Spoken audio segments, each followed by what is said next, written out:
नमस्कार दोस्तों, स्वागत है एक बार फिर से आपके अपने एजुकेशन चैनल यूट्यूबर देव पर।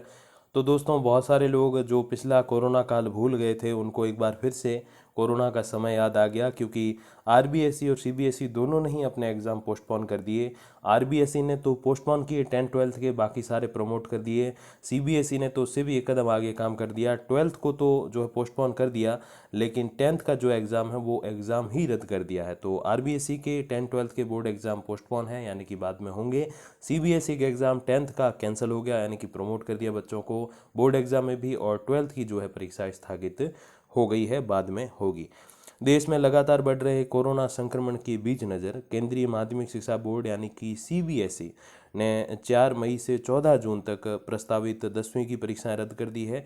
वहीं 12वीं की जो एग्ज़ाम है उनको स्थगित कर दिया है।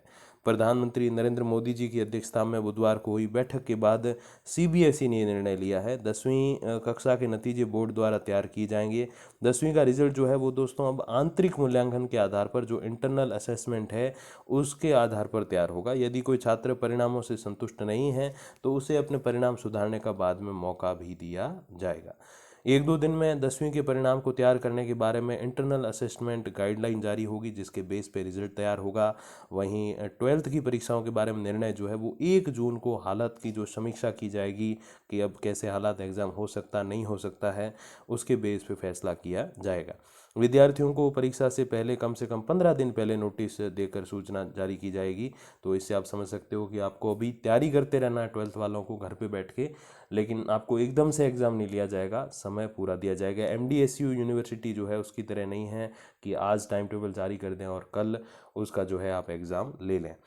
अब किन किन राज्यों में परीक्षा स्थगित है वो भी देख लें। मध्य प्रदेश, पंजाब, उत्तर प्रदेश, महाराष्ट्र, हिमाचल प्रदेश, तमिलनाडु, छत्तीसगढ़ में बोर्ड परीक्षाएं स्थगित है, और कई राज्यों में स्कूल कॉलेजों को फिर से बंद किया गया है, और काफ़ी सारे आंकड़े वगैरह आप देख सकते हो। अब इसमें कुछ प्रश्न भी बनते हैं बच्चों के लिए, वो है कि कैसे पास होंगे 10वीं के बच्चे।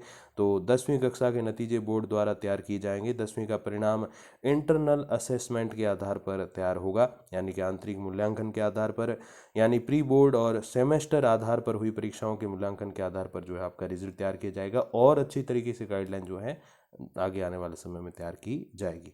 अब 11वीं में विषय कैसे चुनेंगे? प्री बोर्ड में मिले अंकों के आधार पर 11वीं के लिए विषयों का चुनाव कर सकते हैं। पसंद का भी ध्यान रखा जाएगा आगे जो भी, क्योंकि आपको बताया 11th फिर ऑप्शनल सब्जेक्ट आ जाते हैं। और प्री बोर्ड में फेल स्टूडेंट का जनरल प्रमोशन कैसे होगा? अभी इंटरनल असेसमेंट का विवरण जारी नहीं हुआ है। अगर ऐसा कुछ होता है तो फिर स्टूडेंट के पास विकल्प होगा कि ये परीक्षा का चयन करे, जिसका विकल्प खुद बोर्ड ने दिया है, और इम्प्रूवमेंट के लिए भी ऑप्शन रहेगा। परिणाम से जो संतुष्ट नहीं, यानी कि जो रिजल्ट से संतुष्ट नहीं है, तो क्या होगा वो भी देख लें।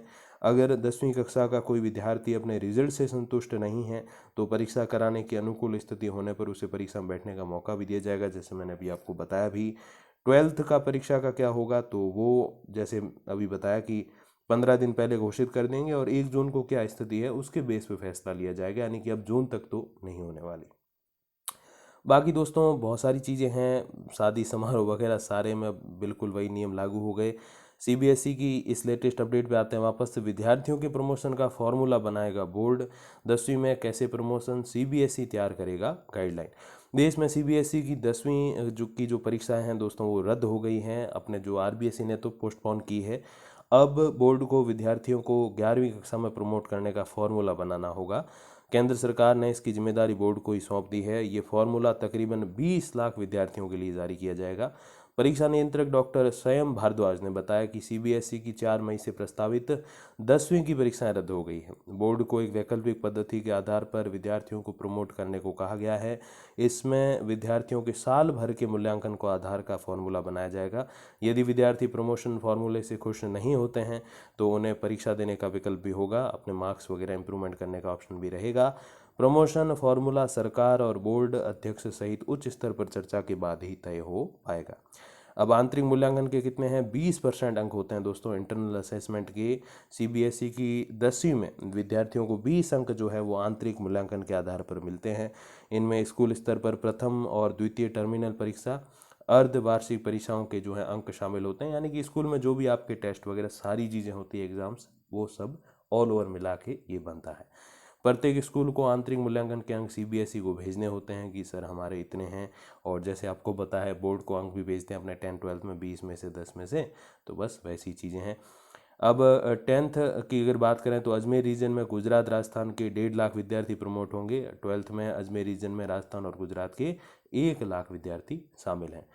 सालाना परीक्षाओं के विषयवार परीक्षाओं में 80% जो अंक है 80% वो अंक भार होता है। विद्यार्थी अंग्रेजी, हिंदी, सामाजिक विज्ञान, विज्ञान, गणित सहित अन्य विषयों की परीक्षाएं देते हैं।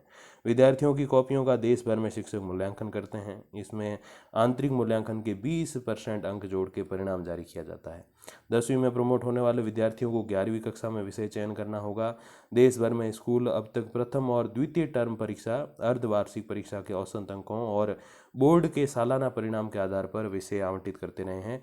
इस बार प्रमोशन फॉर्मूला ही विषय चयन का आधार होगा। इसमें स्कूल की मनमानी नहीं चले, इसका सीबीएसई ध्यान रखेगा। आगे और दोस्तों जो अपडेट है वो देखिए क्या है कि विद्यार्थियों को दिए जा सकते हैं प्रोजेक्ट, तैयार कराई जा सकती है विषयवार ऑनलाइन प्रश्नावली, स्कूल स्तर पर विद्यार्थियों द्वारा किए गए गृह कार्य का मूल्यांकन करवाया जा सकता है, सह शैक्षिक गतिविधियों का मूल्यांकन हो सकता है। विद्यार्थियों के 9वीं कक्षा का परफॉर्मेंस जो है उस बेस पे भी जो है फैसला किया जा सकता है कि पिछला कैसा रहा है। 10वीं की अर्धवार्षिक परीक्षा के जो है अंक बार है, टेस्ट के जो अंक बार होते हैं वो भी इसमें मायने रखते हैं। साल 2020 में विद्यार्थियों को 10वीं 12वीं को प्रमोट करते हुए परिणाम निकाले थे। 10वीं की जो परिणाम कॉपियों के मूल्यांकन के अनुसार घोषित किया गया था। 12वीं के विद्यार्थियों को जो है 3 आंतरिक परीक्षाओं के मूल्यांकन के आधार पर अंक दिए गए थे। हालांकि बोर्ड ने उस समय साफ किया था कि जो है 12वीं के विद्यार्थी चाहे तो परफॉर्मेंस सुधार के लिए एग्ज़ाम दे सकते हैं। तो बिल्कुल एग्ज़ाम तो होगा, लेकिन फिर वो ऑप्शनल होगा कि किसी को अपने अंक मंजूर है कि सर मेरे तो इससे कम बन रहे थे और ज़्यादा आगे, तो ठीक है उस बेस पे अच्छा ही है। और कोई कह रहे हैं कि नहीं हमें तो और इम्प्रूव करना, हम इससे ज़्यादा बना सकते हैं, तो बिल्कुल ऑप्शन दिया जाएगा, लेकिन पहले कोरोना को नियंत्रित करने के बाद। बाकी दोस्तों जो भी आधिकारिक जानकारी आने वाले समय में आएगी तो मैं आप तक पहुंचा दूंगा वीडियोज़ और कम्युनिटी पोस्ट के माध्यम से। तब तक के लिए दोस्तों धन्यवाद, नमस्कार।